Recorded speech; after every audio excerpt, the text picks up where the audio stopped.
Friends, వ్యక్తి ఒక billionaire. డబ్బుకి కొద ఉండదు, బంగారానికి హద్దు లేదు. ఈత అంటే పిచ్చి ప్రేమ. అందుకే తన పెంట్ హౌస్ లోనే అటహాసంగా 58వ అంతస్తులో గాల్లో వేలాడే గాజు స్విమ్మింగ్ పూల్ కట్టించుకుంటాడు. ఒకరోజు మామూలుగానే సూటిగా నీళ్లలోకి దూకుతాడు. ఈత మొదలు పెడతాడు. అంతలో పూల్ కింద నుంచి ఒక గంజాయి తల ఉన్న మనిషి తన వైపు నిశ్చలంగా చూస్తున్నట్టు కనిపిస్తాడు. ఏమిటిది, భ్రమ అని అనుకుంటాడు బిలీనియర్. అదే క్షణంలో గాజులో చిన్న చీలిక, మళ్లీ ఒకటి, ఇంకొకటి. గుండె దడదడలాడుతుంది. భయంతో వెనక్కి ఈదే ప్రయత్నం చేస్తాడు. కాని అప్పటికే ఆలస్యం.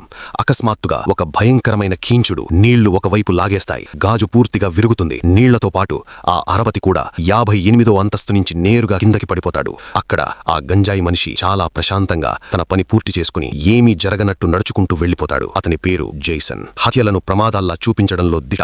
ప్రపంచం మొత్తం వెతికినా దొరకని ఒక లెజెండరీ కాంట్రాక్ట్ కిల్లర్. ఇప్పుడు మాత్రం రిటైర్ అయిపోయి ఒక సాధారణ జీవితాన్ని గడుపుతున్నాడు. కానీ ఒక సెలవుల సమయంలో ఒక రహస్యమైన మహిళ జేసన్ ను సంప్రదిస్తుంది. ఆమెకి కావలసింది ఒకటే, 3 హత్యలు. ఎలాంటి సాక్ష్యం లేకుండా జేసన్ నవ్వుతాడు. తన స్టైల్లో జస్నం చేసుకుంటాడు. అదే సమయంలో అతన్ని చుట్టుముట్టే బాడీగార్డులు వచ్చేస్తారు. జేసన్ చిరునవ్వు చిందిస్తాడు. ఎందుకంటే ఒక ప్రమాదకరమైన మనిషి నవ్వాడంటే ఎవరో ఒకరు చనిపోతారు అన్నమాట. కొన్ని సెకండ్లలోనే అందర్నీ చాకచక్యంగా చేతకాని వాళ్లను చేస్తాడు. మరిన్ని బాడీగార్డులు రావడంతో జేసన్ పారిపోవాలని నిర్ణయించుకుంటాడు.